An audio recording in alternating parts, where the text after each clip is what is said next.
అందరికీ నమస్కారం. Welcome to Bharati TV. 13 కేసుల్లో కేసీఆర్ ఫ్యామిలీ ఉందా? దానికి సంబంధించే కవిత అరెస్ట్ జరిగిందా? అసలు 9 ఏళ్ల పాలనలో కేసీఆర్ ఫ్యామిలీ దోచుకుందెంత?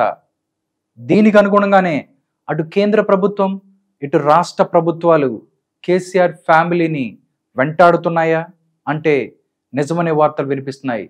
దీనికి సంబంధించే ఈరోజు స్పెషల్ స్టోరీ.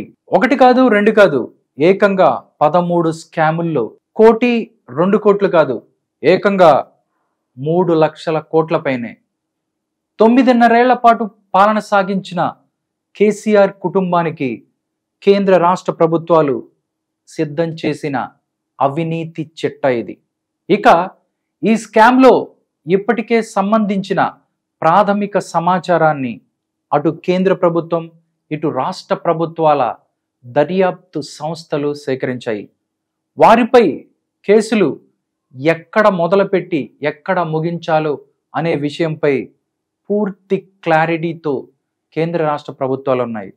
అటు ప్రధానమంత్రి నరేంద్ర మోడీ ఇటు ముఖ్యమంత్రి రేవంత్ రెడ్డి పరస్పర అవగాహనతోనే కేసీఆర్ ఫ్యామిలీపై ఈ జాయింట్ ఆపరేషన్ చేస్తున్నట్లుగా తెలుస్తోంది. అవినీతి కేసుల్లో ఇరుక్కొని కేసీఆర్ ఫ్యామిలీ కోర్టుల చుట్టూ తిరిగితే అది బీఆర్ఎస్ పార్టీ మనుగడకే కష్టమవుతుందని పొలిటికల్ స్ట్రాటజీ కూడా ఈ ఆపరేషన్లో వెనుక దాగుందని తెలుస్తోంది. కేసీఆర్ కుటుంబం అనేక అక్రమాలకు పాల్పడిందని ఆరోపిస్తూ వస్తున్న ప్రధానమంత్రి నరేంద్ర మోడీ ముఖ్యమంత్రి రేవంత్ రెడ్డి ఇప్పుడు అస్సలు సిసలైన ఆటను మొదలుపెట్టారు. కేసీఆర్ అధికారంలో ఉన్నప్పుడు తీసుకున్న నిర్ణయాలను, చేసిన తప్పిదాలను, దోచుకున్న సొమ్మంతా లెక్కతో సహా బయట పెట్టాలని కేంద్ర రాష్ట్ర ప్రభుత్వాలు నిర్ణయించుకున్నాయి. ఇప్పటికే 13 అంశాలలో కేసీఆర్ ప్రభుత్వం పాల్పడిన అధికార దుర్వినియోగానికి, అవినీతికి, పొరపాట్లకు సంబంధించిన ప్రాథమిక సమాచారాన్ని ఇప్పటికే దర్యాప్తు సంస్థలు సేకరిస్తున్నాయి. ఇప్పటికే వాటిలో కొంత పని పూర్తి చేయగా అసలు పనిని ప్రారంభించడానికి ఏజెన్సీలు సిద్ధమయ్యాయి. ఏ విషయాల్లో కేసీఆర్ ప్రభుత్వం తప్పు చేసింది, ఎందులో అవినీతికి ఆస్కారం ఇచ్చింది, ఎక్కడ అధికార దుర్వినియోగానికి పాల్పడింది, ఏ పని ఏ ఉద్దేశంతో చేసింది అనే లెక్కలు మొత్తం 2 ప్రభుత్వాలు తీసుకుంటున్నాయని తెలుస్తోంది. ఇప్పటికే వీటిపై విచారణకు కూడా రాష్ట్ర ప్రభుత్వం ఆదేశించింది. ఈ స్కామ్ల అన్నిటిపై సమగ్ర విచారణ జరిపించి కేసీఆర్ ఫ్యామిలీని గనుక కోర్టుల మెట్లు ఎక్కిస్తే ముఖ్యంగా వారికి రాజకీయ భవిష్యత్తు ఉండదని అటు బీజేపీ ఇటు కాంగ్రెస్ భావిస్తున్నాయి. ఇక తెలంగాణ ముఖ్యమంత్రి రేవంత్ రెడ్డి గతంలో తాను చర్లపల్లి జైల్లో తిన్న చెప్పకూడుకు వడ్డీతో సహా ప్రతీకారం తీర్చుకుంటానని శబ్దం చేశారు. అదే క్రమంలో జాతీయ రాజకీయాల పేరుతో కేంద్రంలో ఉన్న బీజేపీని దెబ్బకొట్టేందుకు పలు రాష్ట్రాలు తిరిగిన కేసీఆర్కు అంత డబ్బు అసలు ఎక్కడి నుంచి వచ్చిందని ప్రశ్నించిన ప్రధానమంత్రి నరేంద్ర మోడీ సమాధానం కూడా తానే చెప్పే పనిలో పడ్డాడు. ఇంతకీ కేసీఆర్ ప్రభుత్వం చేసిన అవినీతి ఏంటి? ఈ అంశాల్లో కేంద్ర రాష్ట్ర ప్రభుత్వాలకు ఆధారాలు లభించాయి. కేసీఆర్ ప్రభుత్వం ఏ అవినీతికి ఎవరు బాధ్యులు అనే దానికి పక్కా ఆధారాలు ఉన్నాయని చెబుతున్నారు. ఇప్పుడు ఆ 13 అంశాలు ఏంటి అనే వాటిపై సర్వత్రా ఆసక్తి నెలకొంది. కాళేశ్వరం ప్రాజెక్టులో అవినీతి అందరూ ఊహించినట్టే, ప్రతిపక్ష పార్టీలు ఆరోపించినట్టే, ప్రజా సంఘాలు అనుమానించినట్టే కేసీఆర్ కుటుంబం చేసిందని చెప్తున్న అవినీతిలో మొట్టమొదటిగా కాళేశ్వరం ప్రాజెక్టు ఉంది. ప్రాణహిత చేవెళ్ల ప్రాజెక్టును ఎందుకు కాళేశ్వరం ప్రాజెక్టుగా మార్చాల్సి వచ్చింది? అంచనాలను 1.5 కోట్ల వరకు ఎందుకు పెంచాల్సి వచ్చింది? టెండర్లు కొందరికి మాత్రమే దక్కేలా ఎందుకు చేసింది? ప్రాజెక్టు పనులు పూర్తి కాకుండానే పన్నులు మొత్తం ఎందుకు ముందుగానే చెల్లించింది అనే విషయాలపై సమగ్ర విచారణ జరుగుతోంది. ఇప్పటికే రాష్ట్ర ప్రభుత్వం కాళేశ్వరం ప్రాజెక్టుపై న్యాయ విచారణకు ఆదేశించింది. జస్టిస్ పిసి ఘోష్ ఆధ్వర్యంలోని కాళేశ్వరం ప్రాజెక్టుపై న్యాయ విచారణ జరుగుతోంది. కేవలం 100 రోజుల్లోనే ఈ కమిటీ ప్రభుత్వానికి నివేదికను అందించనున్నారు. ఈ విచారణలో తేలిన అంశాలను ప్రాతిపదికగా చేసుకొని కేంద్ర దర్యాప్తు సంస్థలు రంగంలోకి తీసుకొని లోతైన విచారణ జరపటానికి మొత్తం రంగాన్ని సిద్ధం చేశారు. డిజైన్లో మార్పు. ఇక కాళేశ్వరం ప్రాజెక్టుకు డిజైన్లను ఎవరు తయారు చేశారు, ఎవరు ఆమోదించారు, ఏ ప్రాతిపదికన తయారయ్యాయి అనే అంశాలపై ఇప్పటికే విచారణ ప్రారంభమైంది. మేడిగడ్డ ప్రాజెక్టు కుంగిపోవటం డిజైన్లో పరాకాష్ఠగా చెబుతున్నారు. ఇక ఈ విషయంలో నేషనల్ డ్యామ్ సెక్యూరిటీ అథారిటీ కూడా అనేక పొరపాట్లను గుర్తించింది. తాము గత ప్రభుత్వం చెప్పినట్టు చేశామని ఇంజనీరింగ్ అధికారులు కూడా ఇప్పటికే విచారణ సంస్థలకు ఆ విచారణలో తెలియజేశారు. డిజైన్లో లోపం వల్లనే భారీగా ప్రజల సొమ్ము వృధా అయిందని దర్యాప్తు సంస్థలు భావిస్తున్నాయి. తప్పుడు నిర్ణయాలతో ప్రజాధనాన్ని దుర్వినియోగం చేశారని అభియోగంతో కేసులు నమోదయ్యే అవకాశాలు గట్టిగా ఉన్నాయి. ఇక కాళేశ్వరం ప్రాజెక్టుకు కర్త కర్మ క్రియ అన్ని తానే చెప్పుకునే కేసీఆర్ దోషిగా అభియోగాలు రెడీ అయ్యే అవకాశాలు మెండుగా ఉన్నాయి. ప్రాజెక్టులో అవినీతి జరిగిందని కేంద్ర రాష్ట్ర ప్రభుత్వాలు గట్టిగా నమ్ముతున్నాయి.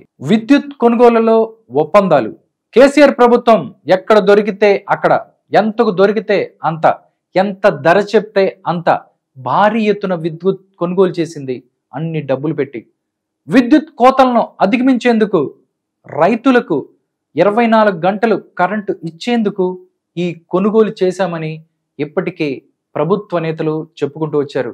ప్రజలు రైతులు పేర్లు చెప్పుకొని మార్కెట్ ధర కంటే అధిక ధర పెట్టి విద్యుత్ కొనుగోలు చేశారని ఇప్పటికే ప్రభుత్వం భావిస్తోంది. ఈ విషయంలో కాంగ్రెస్, బీజేపీ, కేసీఆర్ ప్రభుత్వంపై గతంలోనే ఎన్నో ఆరోపణలు గుప్పించాయి. ఇప్పుడు ఈ విషయాల్లో అసలు నిజాలు తేల్చాలని ప్రభుత్వం విచారణకు ఆదేశించింది. విద్యుత్ ప్లాంట్ల నిర్మాణంలో అవినీతి. దాదాపు 80,000 కోట్ల అంచనా వ్యయంతో కేసీఆర్ ప్రభుత్వం యాదాద్రి పవర్ ప్లాంట్ నిర్మాణం చేపట్టింది. అయితే ఈ పవర్ ప్లాంట్ల నిర్మాణానికి సంబంధించిన కాంట్రాక్టులను ఎలాంటి టెండర్లు లేకుండానే అప్పగించటం వివాదాస్పదంగా మారింది. అందులో పెద్ద ఎత్తున అవినీతి జరిగిందని కాంగ్రెస్, బీజేపీలు ఆరోపిస్తున్నాయి. కేంద్ర ప్రభుత్వ సంస్థ అయిన బిహెచ్డిఎల్ సంస్థకు పనులు అప్పగించామని అప్పటి కేసీఆర్ ప్రభుత్వం చెప్పినప్పటికీ వాస్తవంగా బిహెచ్డిఎల్ పేరుతో సబ్ కాంట్రాక్టర్లు అన్ని కేసీఆర్ కుటుంబానికి చెందిన బినామీ సంస్థలు చేశాయని రాజకీయంగా ఆరోపణలున్నాయి. వీటిలో నిజానిజాలు నిగ్గు తేల్చేందుకే జస్టిస్ ఎల్ నరసింహారెడ్డి నాయకత్వంలో న్యాయ విచారణకు ప్రభుత్వం ఆదేశించింది. ఇక ఈ విచారణ కూడా 100 రోజుల్లోనే పూర్తి చేసి నివేదిక అందించనుంది. న్యాయ విచారణ పూర్తయి నివేదిక అందిన తర్వాత విద్యుత్ కొనుగోలు, విద్యుత్ ప్లాంట్ల నిర్మాణంపై అనేక కేసులు నమోదయ్యే అవకాశం ఉంది. విద్యుత్ విషయంలో కూడా 1,00,000 కోట్ల రూపాయల వరకు స్కామ్ జరిగిందని కాంగ్రెస్ ప్రభుత్వం ఆరోపిస్తుంది. దీని వెనకాల కూడా కేసీఆర్ కుటుంబమే ప్రధాన సూత్రధారులని కేంద్ర రాష్ట్ర ప్రభుత్వాలు గట్టిగా నమ్ముతున్నాయి. ఈ కోణం నుండే దర్యాప్తు కూడా సాగనుంది. హెచ్ఎండిఏ అవినీతి. హెచ్ఎండిఏ పరిధిలో జరిగిన వ్యవహారాల్లో మాజీ మంత్రి కేటీఆర్ కేంద్రంగా అవినీతి జరిగిందని అరవింద్ కుమార్ అనే ఐఏఎస్ అధికారి సూత్రధారని రేవంత్ ప్రతిపక్షంలో ఉన్నప్పుడు ఆరోపించారు. ఇక నిర్మాణాల విషయంలో తాము అనుకున్న వారికి అనుకూలంగా నిబంధనలు మార్చి హెచ్ఎండిఏను పూర్తిగా వాడేసుకున్నారని కేటీఆర్ మీద పెద్ద ఎత్తున ఆరోపణలు ఉన్నాయి.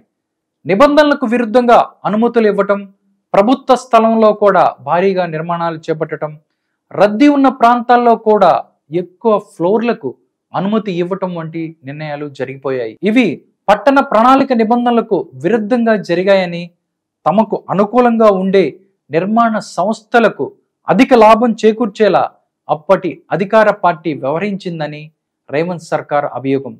దీనిపై ఇప్పటికే విజిలెన్స్ అండ్ ఎన్ఫోర్స్మెంట్ విచారణ ప్రారంభించింది. ఇక ప్రాథమిక విచారణ తరువాత కేంద్ర దర్యాప్తు సంస్థలకు అప్పగించి ఢిల్లీ కేంద్రంగా కథ నడపాలని కాంగ్రెస్ సర్కార్ స్కెచ్ వేస్తోంది. ఓఆర్ఆర్ లీజు వ్యవహారం. ఇక ఔటర్ రింగ్ రోడ్ లీజు వ్యవహారంలో కూడా కేటీఆర్ కేంద్రంగా అవినీతి జరిగిందని తెలుస్తోంది. దీనిపై కూడా విచారణకు రేవంత్ సర్కార్ ఆదేశించింది. దాంతోపాటుగా ఫోన్ ట్యాపింగ్, కేసీఆర్ ప్రభుత్వంలో ప్రతిపక్ష నేతలకు సంబంధించిన ఫోన్లను ట్యాపింగ్ చేశారని, అలాగే తెలుగుదేశం పార్టీ అధినేత చంద్రబాబు ఫోన్ను కూడా ట్యాపింగ్ చేశారని ఆరోపణలు ఉన్నాయి. ఇక ఇప్పుడు వీటన్నిటిపై కూడా విచారణకు రంగం సిద్ధం చేశారు రేవంత్. ఢిల్లీ లిక్కర్ కేసులో కవిత నిందితురాలుగా ఉన్న విషయం తెలిసిందే. పలుమార్లు విచారణకు హాజరు కావాలని నోటీసులు పంపినప్పటికీ ఈ మధ్య హాజరు కాలేదు కల్వకుంట్ల కవిత. కల్వకుంట్ల కవితను ఈడీ అరెస్ట్ చేసింది నిన్న. ఈ కేసులో కేటీఆర్ ఎంపీ సంతోష్ కుమార్ కూడా భాగం ఉంది అని కేంద్ర రాష్ట్ర ప్రభుత్వాలు భావిస్తున్నాయి. ఇక రాబోయే రోజుల్లో ఇంకా ఎంతమంది జైలుకు వెళ్తారో చూడాలి. అదేవిధంగా ఇంకొక ఏదైతే వాళ్ళ మీద ఉన్న నింద ఏంటంటే సెక్రటేరియట్ నిర్మాణంలో అవినీతి, ధరణి దుర్వినియోగం, ఎలైట్ వైన్ షాపుల్లో అక్రమ దందా, ఎన్నికల ఫండ్లో క్విట్ ప్రోకో, తెలంగాణ భవన్ దుర్వినియోగం, ఇక వీటన్నిటిలో భారీ అవినీతి జరిగిందని కేంద్ర రాష్ట్ర ప్రభుత్వాలు భావిస్తున్నాయి. రాబోయే రోజుల్లో వీటిపై కూడా విచారణ జరపడానికి అన్ని వైపుల నుంచి రంగం సిద్ధమైంది. ఇక మరి రాబోయే రోజులు కేసీఆర్ ఫ్యామిలీకి నిజంగానే గడ్డు కాలంగానే చెప్పాలి. ఇది ఇవాల్టి స్పెషల్ ఫోకస్. మరో అంశంతో మళ్ళీ మీ ముందుకు వస్తాను. అంతవరకు సెలవు. నమస్కారం.